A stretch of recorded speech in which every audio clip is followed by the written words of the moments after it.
আসসালামু আলাইকুম। নাহমাদুহু ওয়া নুসাল্লি আলা রাসূলিহিল কারীম। আম্মা বা'দ ফাআউযু বিল্লাহি মিনাশ শাইতানির রাজীম। বিসমিল্লাহির রহমানির রহিম।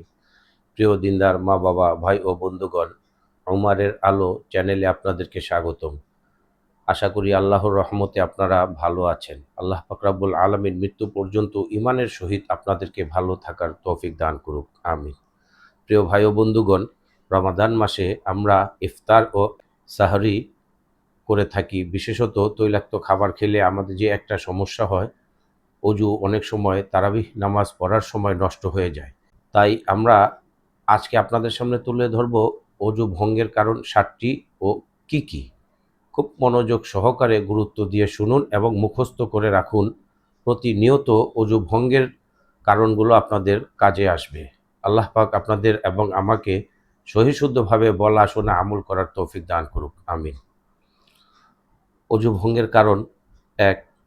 পেশাব পায়খানার রাস্তা দিয়া কোনো কিছু বাহির হইলে। ২.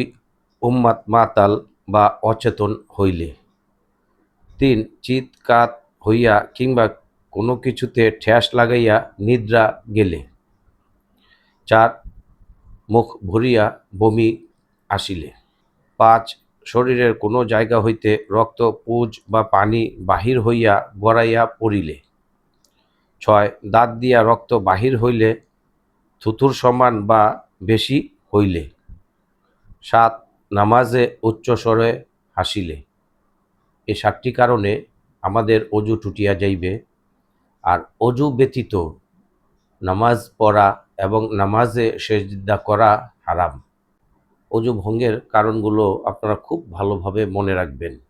অজু ভঙ্গ হইলে আর অজু ভঙ্গ অবস্থায় নামাজ পড়িলে সওয়াবের পরিবর্তে গুনাহগার হইবেন। তাই খুব খেয়াল রাখবেন যাতে অজু ভঙ্গ হইলে সাথে সাথে পুনরায় অজু করিয়া নিয়া আমরা আমলগুলো যাতে করতে পারি। প্রিয় দিনদার মা বাবা, ভাই ও বন্ধুগণ, অজু ভঙ্গের কারণগুলো খুব ভালোভাবে মনে রাখবেন। আল্লাহ পাক রব্বুল আলামিন আমাদেরকে আল্লাহর হুকুম, হুজুর সাল্লাল্লাহু আলাইহি ওয়াসাল্লামের তরিকা অনুযায়ী সহিশুদ্ধভাবে জীবনযাপন করার তৌফিক দান করুন। আমিন। আসসালামু আলাইকুম ওয়া রাহমাতুল্লাহ।